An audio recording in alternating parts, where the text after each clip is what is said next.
My heritage, I think, is so distinctly American. I mean, where else but in the United States are you going to find a woman whose mom is an immigrant and she herself is of Spanish, Indian, and Chinese ancestry, who finds a nice Jewish boy from the Bronx. And then they make their home in Berkeley in the 60s.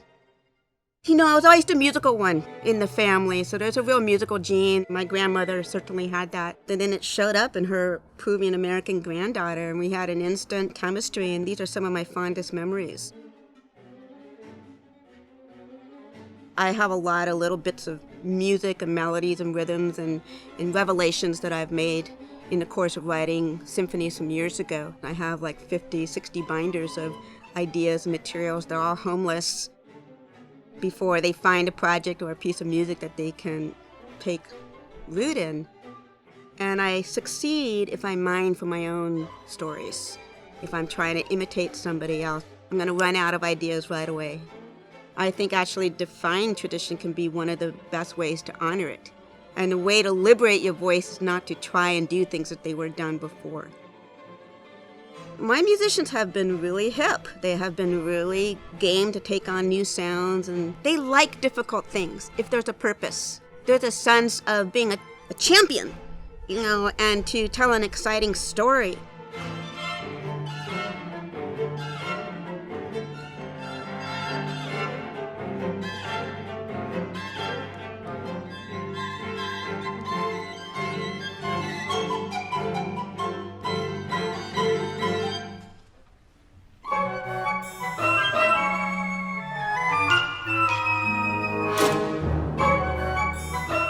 Intended for this academy to be a safe space for everybody.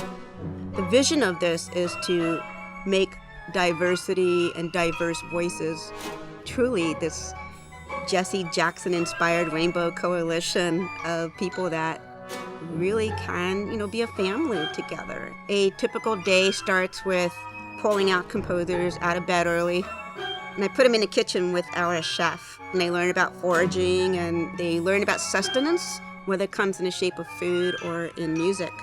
And then we work for the rest of the day on music. Right before measure 80, and then we'll do each of those variations one by one, if that's okay. The work is about bringing into fruition the composer's own pieces of music. It's not about making them sound like anybody else, although they can draw inspiration from people that inspire them. And often they're nervous because they might be writing for a performer that's well known. They have all their CDs of that performance. Suddenly, that performer is shining all of that attention onto fledgling ideas of theirs. And you can see their confidence grow. And they're collaborating together, and they realize that they are colleagues. So an important part of this is not just technical. They're also about confidence, and they're also about them peering at themselves, looking at their stories, and feeling like they are very necessary stories. Showing them that the sky is not going to fall when they do something they've never seen before is an important part of what we do. Have them trust their training and now say something new. We see artists as very necessary for a productive and thriving and imaginative and creative society, that they will play better and write more imaginative music if they think about as broad an audience as possible.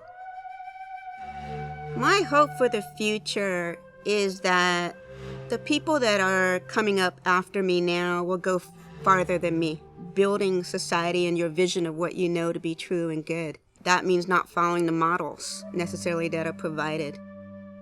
As dire as this world looks right now, it is asking for a really bold approach. This is what it looks like when the time is now to do things differently.